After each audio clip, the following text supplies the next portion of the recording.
좌우 옆에 분에게 인사하겠습니다. 예수님은 축복의 통로입니다.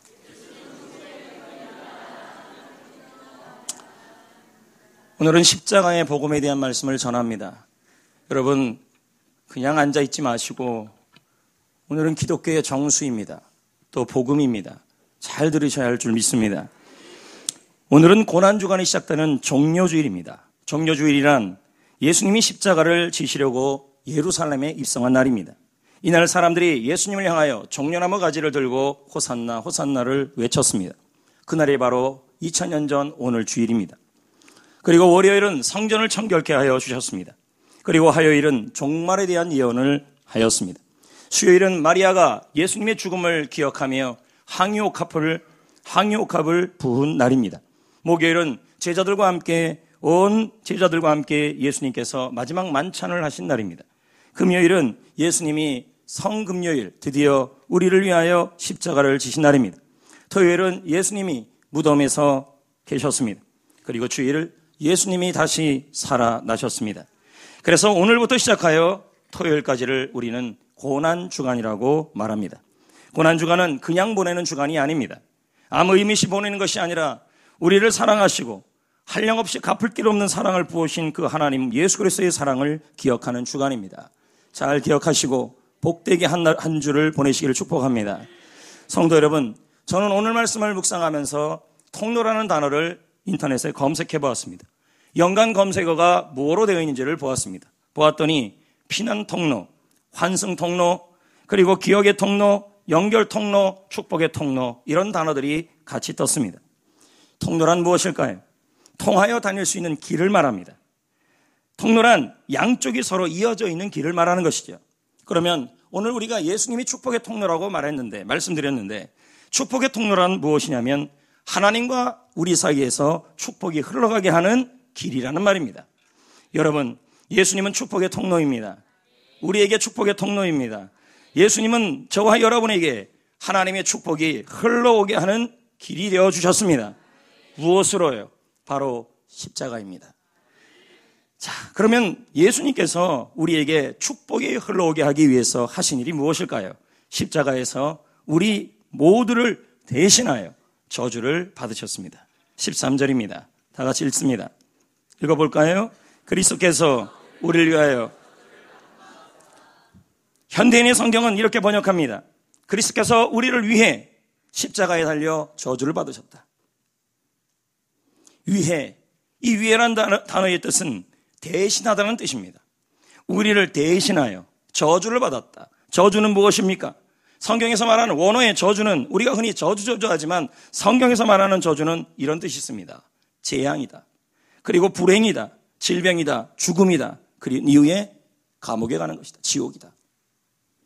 그런데 여러분, 예수님이 저주를 받으셨다고요. 예수님이 불행을 받으셨다고요. 예수님이 재앙을 받으셨다고요. 예수님이 죽음을 받으셨다고요. 저주를 받으셨다고요. 누구의 저주입니까? 예수님의 저주입니까? 여러분, 예수님의 저주입니까? 아닌 것입니다. 우리의 저주입니다. 예수님은 우리를 대신하여 저와 여러분의 저주를 십자가에서 받으신 것입니다. 우리의 저주입니다. 여러분, 우리는 모두 저주를 받아야 될 사람이라고 성경은 말하고 있습니다. 여러분은 행복할 수 없는 사람들이라는 말입니다. 불행할 사람들, 재앙을 받을 사람들, 죽음을 맞아서 감옥 갈 사람들, 지옥에 갈 사람들, 그래서 지옥의 옥자는 감옥 옥자인 것입니다. 우리 모두는 저주를 받을 사람이었다는 말입니다. 그래서 성경은 우리를 향하여 이렇게 표현합니다. 에베소 2장 1절에 허물과 죄로 죽었던 우리라고 표현합니다. 허물이 뭘까요? 우리는 허물하면은 막연하게 알고 있다는 말입니다. 그러나 성경의 허물은 반역을 의미합니다. 하나님을 향하여 적극적으로 반항하는 것, 하나님을 향하여 거역하는 게 바로 허물이라는 것입니다.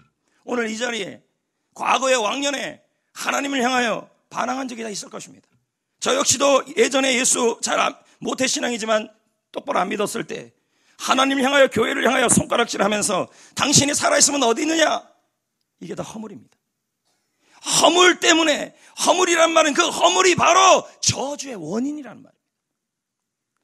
본래 우리는 하나님께서 귀하게 만드셨습니다. 맞잖아요.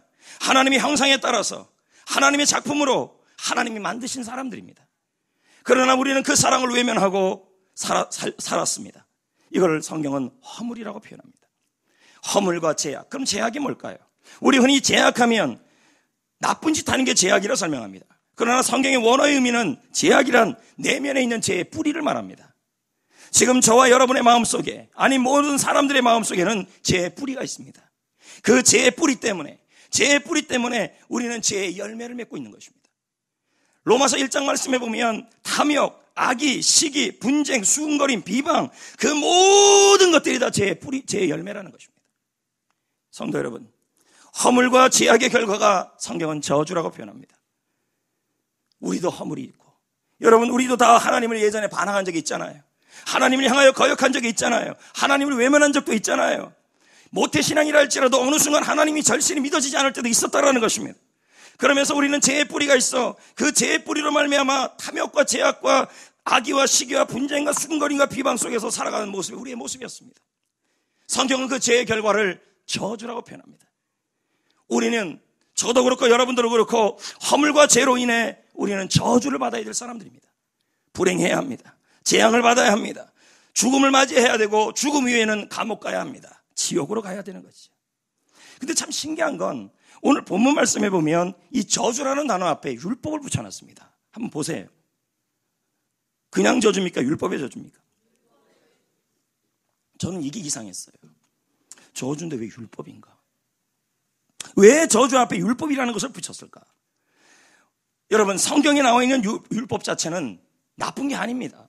율법이란 말은 법입니다. 여러분 헌법이 나쁩니까? 네, 뭐 어려운 얘기 하는 거 아닌데요. 헌법이 나빠요? 나쁜 게 아니에요. 헌법은 명령으로 돼 있어요. 율법도 나쁘지 않아요. 율법도 명령으로 돼 있어요. 하라 하지 말라, 도둑질하지 말라, 맞잖아요.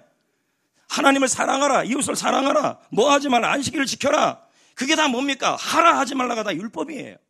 대표적 계명이 뭡니까? 율법의 대표적인 거예요. 10계명이잖아요. 1계명부터 4계명까지 하나님을 섬기라, 5계명부터 10계명까지 이웃을 사랑하라. 이 율법이라는 것은 율법 자체는 나쁘지가 않아요. 근데 율법 자체가 나쁘지 않지만 율법이 하는 일이 있어요. 그게 뭡니까? 죄를 찾아내는 일을 해요. 헌법이 나쁩니까?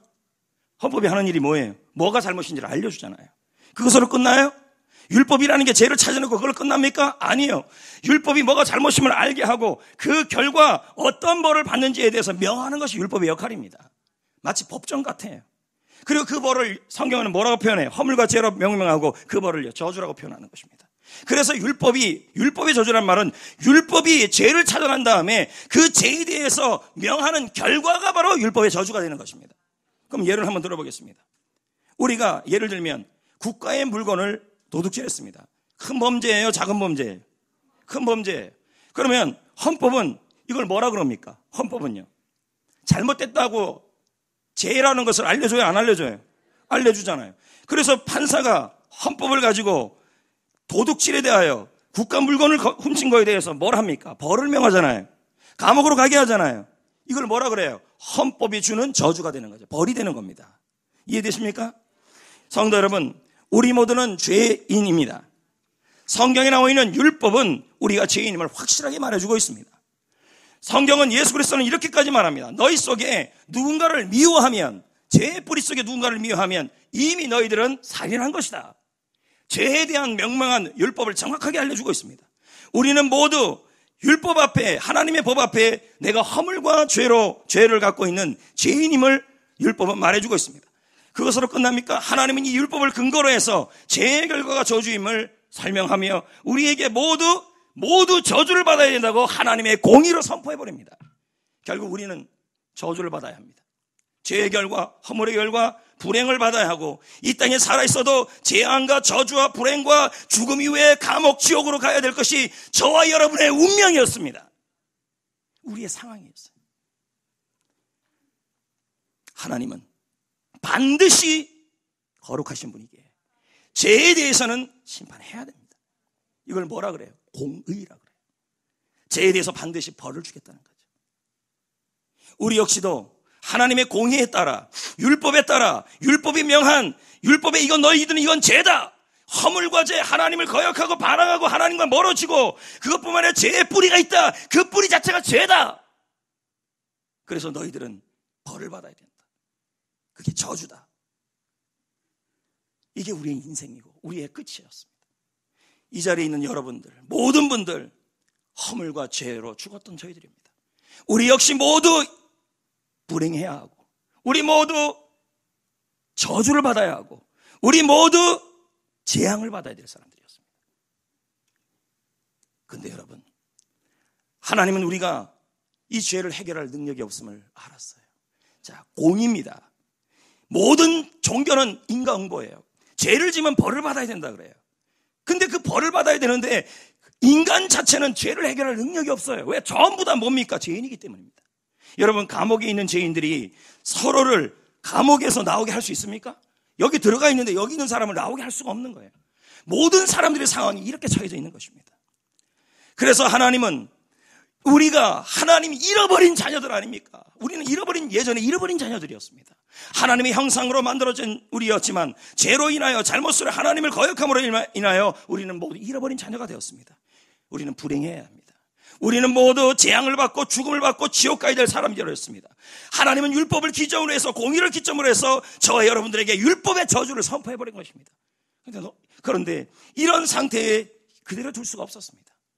죄를 해결할 능력이 우리에게 없으니 하나님은 여전히 우리를 사랑하고 있었던 거예요. 그래서 방법은요, 자신의 하나밖에 없는 아들을 세상에 보내신 것입니다. 왜요? 예수님은 죄가 없는 분이기 때문에.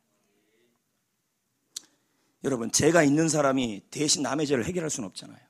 그러니까 하나님께서 하나님의 아들을, 하늘에 계신 하나님의 아들을 사람의 몸이 되게 하시고 마치 사람이 개미가 되듯이 사람의 몸을 입게 하여서 이 땅에서 우리를 대신하여 십자가에서 저와 여러분의 모든 저주를 지게 하여 주신 거예요. 자, 13절을 한번 봐요. 그리스도께서 우리를 위하여 저주를 받았다. 기록된 바 나무에 달린 자마다 저주 아래 있느니라. 자, 이 말씀이요, 이런 의미예요. 예수님이 저와 여러분을 대신했다는 거예요. 대신해서 십자가에서 나의 죄, 나의 허물, 나의 재앙, 나의 저주, 나의 불행을 예수님이 다 받으셨다는 말이에요. 저는 생각해 봤어요. 왜 십자가인가? 죄를 사해 줄 수 있는 곳이 꼭 십자가여만 하는가? 인류 역사상 사형제도는 수없이 많았는데 왜 십자가인가? 그 해답이 오늘 본문에 나와요. 나무에 달려야만 저주 아래 있다는 거예요. 여러분, 구약 성경을 한번 보세요. 전쟁에서 지고 나면 항상 죽은 사람, 아주 나쁜 사람들은 어디에다 달아놔요? 나무에 달잖아요. 그냥 죽어서 죽인 다음에 무덤에 집어넣으면 되는데 나무에 둔다라는 말은 죽고 나서도 저주의 대상이 됐다는 말이에요. 그러면 나무에 달린다는 말이 어떤 의미예요? 반드시 나무에 된다는 말은 바로 저주를 받아야 된단 말이에요. 십자가 외엔 방법이 없다는 얘기죠. 또 한번 생각해 봤습니다. 인류의 처형제도 중에서 가장 극렬한 사형제도가 여태까지 뭐가 있었냐? 의자에서 죽거나 목을 매다서 죽거나 총으로 죽이거나 그런 사형제도가 아니라는 거죠. 가장 극렬한 사형제도는 바로 십자가형이었어요. 왜 그렇습니까? 하나님 보시기에 인간의 죄가 가장 허물이 얼마나 극악하면 다른 사형제도가 좀 안 된다는 거예요. 십자가야만 한다는 거예요. 십자가가 가장 잔인한 사형제도였기 때문입니다. 여러분, 십자가형을 받으면 매를 맞고 채찍을 맞습니다. 고고하게 따르면요, 이 가죽이 9가닥이 있는데 가죽 끝에마다 새붙이나 짐승의 뼈조각, 날카로운 뼈조각이 붙여놔서 이것으로 사람의 몸에 칙 때린다는 거예요. 그것을 예수님이 맞은 거예요. 채찍에 살점이 찢어나가는 거예요. 찢겨져 나가는 거죠. 또한 처형받은 죄수들은 충분히 그 채찍을 맞고 나서 그 다음에는 반드시 해야 될 것이 뭐냐면 자기가 지어야 될 십자가를 지어야 돼요. 근데 그 십자가의 무게가 어느 정도인데요? 기본이 120kg예요. 무겁게는 150kg예요. 지금 전혀 가늠을 못하는데 지금 60kg 되시는 분을 곱하기 2예요. 그 무게를 채찍에 맞았다는 거죠. 그리고 처형 장소에 오면요, 어떻게 됩니까? 사각형 십자가를 지고 오는 것이 아니라 미리 가면 세로형 십자가는 박혀져 있어요. 이 무게, 이거예요. 가로형 십자가를 지고 간 다음에 그 다음에 거기서 눕혀요. 이미 박혀져 있고요. 눕힌 다음에 이쪽에다가 못을 박아요. 이 못은 어떤 못인데요? 기차 철로에 박는 그 못이에요. 처음에는 여기다 박았다는 거예요, 사람들에게. 근데 자꾸 찢어져 나간다는 거죠. 무게를 감당하지 못하니까. 그래서 여기다가 박기 시작한 거예요. 예수님은 여기에 박힌 거예요. 그런 다음에 박은 다음에 그 박는 것도 아픈데 그 고통 중에서 도로래를 이용해서 세로 막대기 이렇게 된 위에 이렇게 올려서 밑에 받침대 위에 올려버린 거예요. 그래서 십자가가 되게 한 거죠. 이걸 예수님이 지신 거예요. 죄가 없었는데 우리를 대신했다는 거예요. 채찍에 맞으시고 가시면류관을 쓰시고 모욕을 받으시고 창에 찔리시고. 성도 여러분, 하나님은 우리를 귀하게 만드셨습니다. 하나님의 형상으로, 하나님의 작품으로. 근데 우리는요, 과거에 하나님을 외면하고 지금도 하나님의 마음을 아프게 하고 내 안에는 죄를 지으려는 뿌리가 있고 그 뿌리를 통해 수많은 죄의 열매를 우리는 맺고 있었습니다. 성경에 나오는 율법은 우리에게 우리의 죄와 허물이 무엇인지를 알려주고 있습니다. 그리고는 하나님은 이 율법을 근거로 우리에게 죄의 결과를 선언하기 시작했습니다. 그게 저주였습니다. 그 결과 우리에게는 저주가 왔습니다. 오늘 이 자리에 있는 모든 분들, 우리는 허물과 죄로 인해 하나님의 사랑을 거역함으로 말미암아 우리에게는 모두 다 불행이 왔고 재앙을 받아야 되고 이 땅에서 여러분 불행하게 살아야 될 사람들이 여러분입니다. 저도요. 과거에.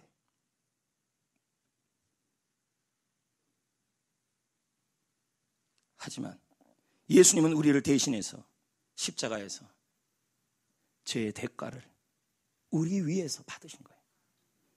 율법의 저주를 다 받으시고 죄의 저주를 받으시고 재앙을 받으시고 예수님이 모든 불행을 다 받으시고 예수님이 나를 위해서 그렇게 하신 거예요. 오직 나를 위하여.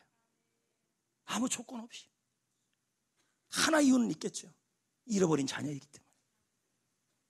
우리가 원수 되었을 때, 우리가 죄인 되었을 때, 우리가 하나님 앞에 죄인 되었을 때 그리스도께서 우리를 위하여 죽으심으로 하나님의 사랑을 보여주신 거예요. 이건 은혜라고밖에 설명할 수 없어요. 여러분은 허물밖에 없었고 죄밖에 없었던 여러분을 주님이 사랑할 이유가 어디 있습니까? 없어요. 단 하나 이유가 있다면 잃어버린 자녀이기 때문에. 그것으로 끝납니까? 십자가에서 저주를 받으시고 해결하시고 그 다음에 우리에게 축복이 흘러오게 하셨어요. 여러분, 이건 이런 표현이에요. 감옥에 있던 사람을 사면형을 떨어뜨렸는데 그 사람에게 복까지 준다는 얘기예요. 썬더싱은 말합니다. 십자가에는 하나님의 복이, 하늘의 복이 숨겨져 있다.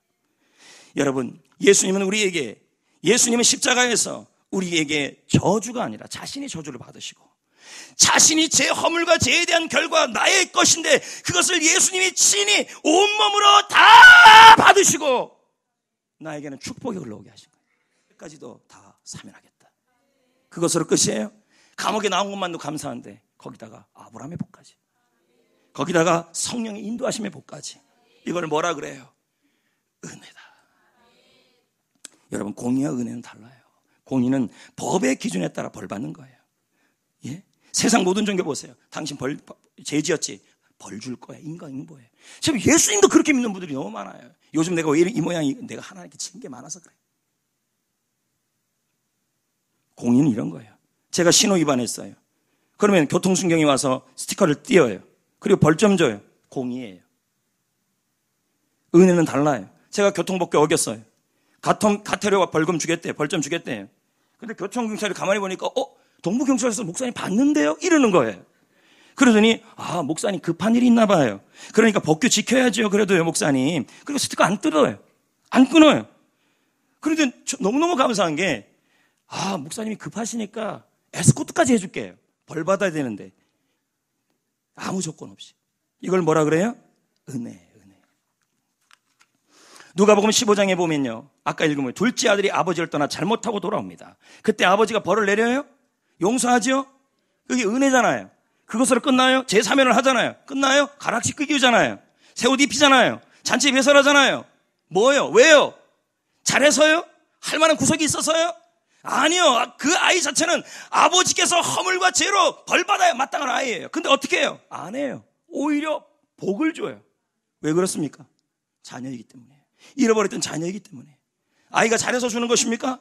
아니에요. 이유가 없어요. 그냥 이유가 없어요. 이 은혜는 그냥 은혜라는 것밖에 설명이 안 돼.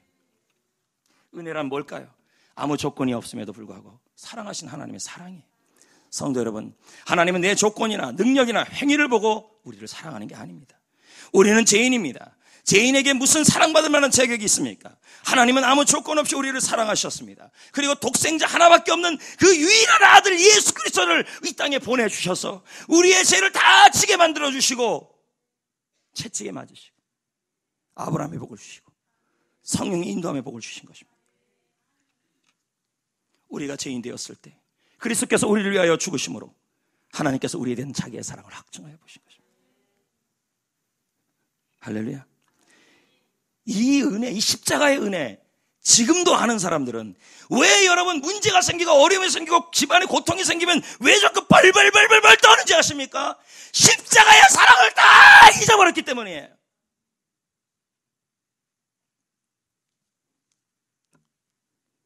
하나님이 내 조건이 아니라 내 자격이 아니라 내 능력이 아니라 무조건적으로 사랑하셨다는 그 사랑을 안다면, 그리고 그 사랑 때문에 내가 예수 믿게 됐고, 그 사랑 때문에 나의 죄가 사면이 되었고, 그 사랑 때문에 저주와 허물이 다 사라지고, 그 사랑 때문에 말할 수 없는 아브라함의 복을 주고 성령 인도함의 복까지 주셨다는 걸 안다면, 지금 내가 고통이 오고 어려움이 오고 힘든 일이 있어도 여전히 하나님은 아직도 그 십자가의 사랑으로 나를 사랑한다는 걸 안다면 두렵지 않아요.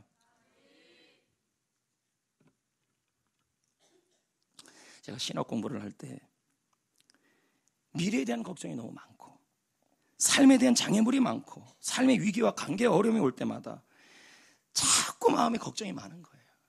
그럴 때 산에 올라가서 기타를 들고 제가 했던 일이 하나 있었어요. 그게 뭐냐면 십자가를 노래했던 거였어요. 나 같은 자를 위해 죽어주신 그분, 허물과 죄로 죽었던 그분이 나를 살리시고 나를 용서하시고 나에게 아브라함의 복까지 주시고 성령의 인도함까지 주셨다면 지금 내가 당하는 미래의 걱정과 관계의 어려움과 삶의 장애물과 모든 위기는 당연히 해결해 주지 않겠는가. 그 십자가를 노래할 때마다 마음속에 다시 한번 담대함이 생기더라는 거예요. 여러분, 로마서에 이런 말이 있어요. 자기 아들을 아끼지 아니하시는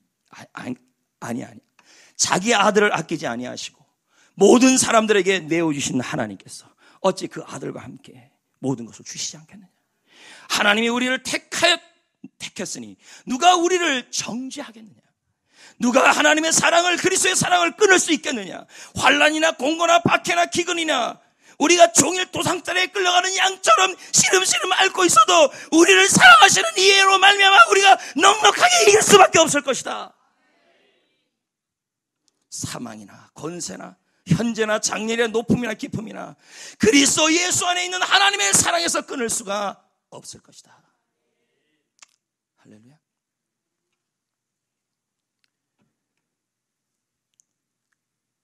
조건이 없는데 그렇게 사랑한 거죠. 그렇다면 지금 여러분이 고난을 당하고 어려움을 당하고 힘든 일이 닥칠 때마다, 이때마다 뭘 생각해야 되냐면 십자가의 사랑을 안다면, 죄인도 사랑했던 사랑을 안다면 지금 있는 상황에서 당연히 하나님의 은혜가 조건 없이 안 도와주겠냐는 거예요. 저는 오늘 말씀을 준비하면서 어떤 찬양을 불러볼까 고민을 했습니다. 십자가 할까? 근데 은혜가 자꾸 초점이 맞춰지는 거예요. 그래서 이 찬양을 한번 불러보려고 합니다. 제가 한번 같이 부르신지. 말씀을 정리하겠습니다. 2절부터 제가 부르겠습니다. 주 사랑 내게 있네, 그 사랑이 날 채우네. 주 은혜 내게 있네, 그 은혜로 날 세우네. 세상 소망 다 사라져가도 주의 사랑은 끝이 없으니 살아가는 이 모든 순간이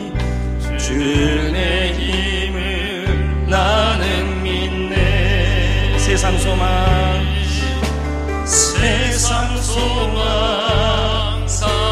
사라져가 여전히 십자가의 사랑은 끝이 없습니다. 끊어지지 않습니다. 끝이 없으니 살아가는 이 모든 순간이 주의 힘을 나는 믿네. 주 은혜를 뭐 해야 된다는 거예요? 믿어야 된다는 얘기죠. 지금도 여전히 한량 없이 조건 없이 사랑하시는 그 은혜를 믿을 때 모든 고난 앞에 어려움 앞에 질문 앞에서도 하나님의 사랑이 나에게 여전히 부어주는 것을 믿을 때 담대해지는 거예요. 그리고 교회 한번 나오는 거, 봉사하는 것도요, 마치 의무적으로 도살장에 끌려가 할 수가 없어요. 그 사랑을 받았는데 예배 나오는 것이 어떻게 의무적으로 나올 수 있어요? 조건 없이 나를 재앙해서 사랑해 주셨는데, 모든 불의에서 모든 지옥에서 건져주고 아브라함 복까지 주신 그 사랑을 안다면, 조건이 없는데 안다는데 어떻게 교회 나오는 예배를 우리가 의무로 할 수 있고 감격으로 해야죠. 봉사도 감격으로 해야죠. 이 십자가의 은혜를 누려야 합니다. 십자가의 복을 어떻게 해요? 믿으셔야 돼요. 받아들이셔야 되고요. 그리고 생각하셔야 되고, 그리고 십자가의 복을 입으로 선포해야 돼요. 왜요? 하나님의 축복은 입으로 선포할 때 임하는 거 아니겠습니까? 주보 별지를 참고해서 이번 주 내내 십자가의 복을 입으로 선포하고 십자가의 복을 가슴으로 믿으셔야 하는 것입니다. 예수님이 십자가에서 나에게 자유함의 축복을 주셨다. 그래서 나는 나의 죄는 다 사면되었다. 나는 저주로부터 자유하다. 불행과 재앙이 나에게서 떠났다. 예수님 십자가에서 나에게 아브라함의 복을 주었다. 나는 하나님의 자녀다. 내 이름은 창대하게 될 것이다. 나는 복덩어리다. 선포하시라고. 이제 말씀을 맺겠습니다. 우리는 죄인이었습니다. 우리 안에는 죄의 뿌리가 있습니다. 그래서 수많은 죄의 열매를 맺습니다. 그 결과 하나님은 율법으로 가지고 우리에게 선언합니다. 저주를요. 너희들은 불행할 것이다. 너희들은 재앙을 받아야 된다. 너희들은 죽음을 맞아서 지옥으로 가야 된다. 하지만 예수님께서는 십자가에서 우리가 죄인인데도, 우리가 하나님과 원수임에도 불구하고 아무 조건 없이 무조건적으로 우리의 모든 죄를 다 받으시고 저주를 받으셔버린 것입니다. 거기다가 아브라함의 복까지, 거기다가 성령의 인도하심의 복까지 주신 것입니다. 우리가 그런 복을 받을 만한 자격이 없는데, 그래서 여러분이 이제 저주받을 사람이 아니라, 지옥 갈 사람이 아니라, 그리고 죄를 지어도 고백하면 사면받을 사람으로, 하나님의 자녀로, 그리고 이 땅에서 재앙받지 않을 사람으로 예수님이 십자가에서 그 고통을 다 받으신 것입니다. 그 은혜를 알기 때문에 지금도 아들과 함께 그 사랑이 끊어지지 않게 여러분은 어떤 상황에서 승리할 수 있게 됐습니다. 그 은혜를 안다면, 그 은혜를 믿으시고 담대하게 살고 그 은혜를 축복을 선포하시고, 그것뿐만 아니라 봉사할 때도 제발 도살장에 끌려가는 것처럼 봉사하지 말고, 예배도 그렇게 하지 마시고,